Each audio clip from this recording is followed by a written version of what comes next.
Salut, c'est Malik, bienvenue sur la 13e vidéo du défi 30 jours. Aujourd'hui, on va voir les outils d'analyse qui vont vous permettre de suivre l'évolution de votre site, mais aussi d'identifier quelles sont les informations à prendre en considération pour améliorer les performances de votre site. C'est parti.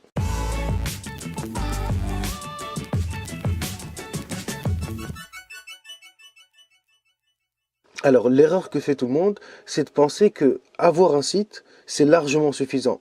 Il suffit juste de mettre en ligne le site, de présenter ses services et de s'asseoir plus ou moins et attendre. Alors que non, ça marche pas comme ça et ça ne suffit pas. Et ça, peu importe votre activité, que soyez chauffeur, entreprise, VTC, même boulanger. Surtout maintenant, à notre époque, les choses évoluent tellement vite, les choses évoluent tellement rapidement. Il faut absolument être proactif et comprendre ce qui se passe sur votre site pour pouvoir adapter au fur et à mesure votre stratégie. Si on le laisse comme ça dériver un peu sans rien faire, sans faire de suivi, sans faire d'analyse, sans analyser ce qui se passe sur le site en lui-même, dans le meilleur des cas, votre activité va stagner, votre nombre de réservations va aussi stagner, ce sera une courbe qui sera plate comme ça et ça va jamais décoller. Et dans le pire des cas, la courbe va descendre progressivement jusqu'à atteindre peut-être zéro. Donc à partir de ce moment-là, on parle plus de business, il n'y a plus de business, vous avez quelque chose qui est sur le déclin. Bien sûr, quand je parle de ces courbes-là, je ne parle pas seulement du nombre de réservations que vous avez, je parle aussi du volume de trafic que vous ramenez sur le site,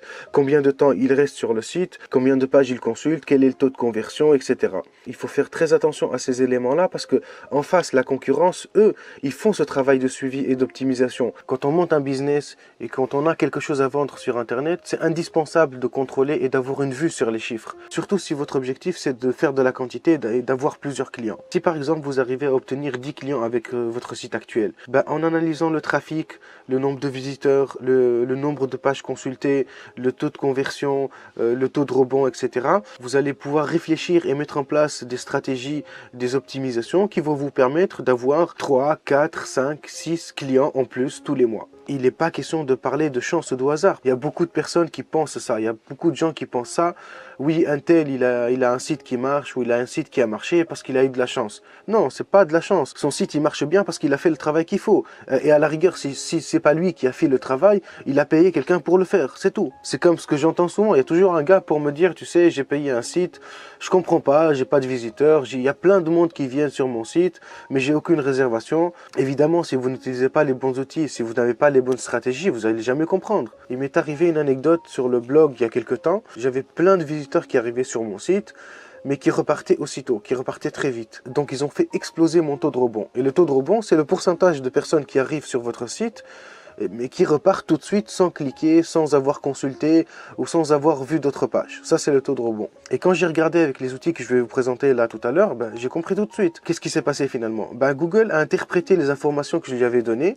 Il m'a positionné sur des mots-clés qui étaient VTC, VTC Limoges, chauffeur Limoges, alors que moi je suis pas VTC. C'était des gens qui allaient sur Google, qui tapaient par exemple chauffeur Limoges ou VTC Limoges et qui tombaient sur mon site, le blog Le VTC Indépendant, et qui cliquaient dessus en pensant que j'étais VTC. Donc moi concrètement je m'en fous de ces gens-là, c'est pas des prospects qui sont qualifiés pour moi. Je suis pas VTC, je suis pas de Limoges, j'ai rien à leur proposer à ces gens-là. Donc c'est pour ça que c'est important d'identifier ce genre de problème parce que c'est un gros problème. Si vous proposez des services, si vous avez une offre et que vous n'arrivez pas à toucher les gens qu'il faut ou pire, vous attirez les mauvaises personnes, vous avez un gros problème. Pour remédier à ça, on va utiliser deux catégories d'outils. La première va surveiller tout ce qui se passe autour de votre site. Concrètement, elle va regarder ce qui se passe avant que les gens arrivent sur votre site.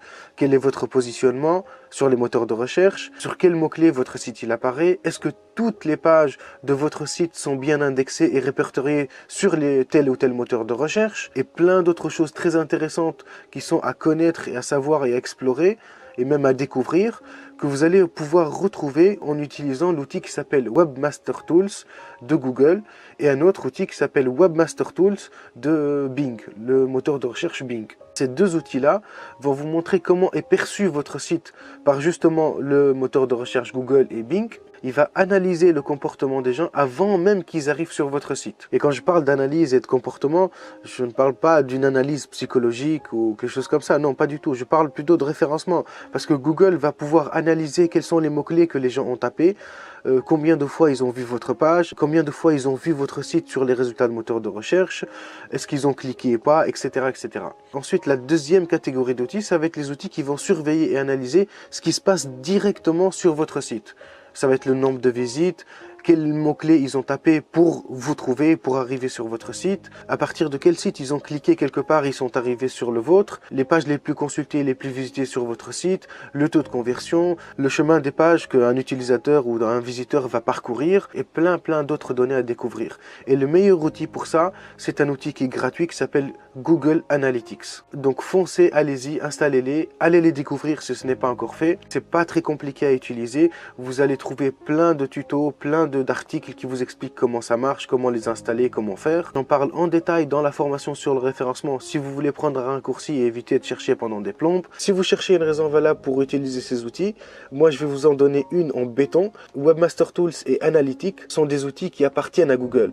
Donc d'une part, il va aimer que vous allez utiliser ces outils à lui, et d'autre part, il va exploiter toutes les informations qu'il va trouver sur Webmaster Tools et Analytics, et si vous avez bien fait le travail, et si vous avez bien fait le job, eh ben, il va exploiter ces informations pour vous mettre en avance dans le référencement et dans les résultats de recherche. Donc vous n'avez aucune excuse, d'autant plus que c'est des outils qui sont gratuits. Alors dans la prochaine vidéo, je vais vous parler d'une astuce qui va certainement vous surprendre, parce que je vais aller complètement à contre-courant, je vais complètement aller à contresens. Pourquoi? Parce que je vais parler sur mon site de mes concurrents et je vais leur faire de la pub. Je vous expliquerai tout ça. Donc salut, à demain.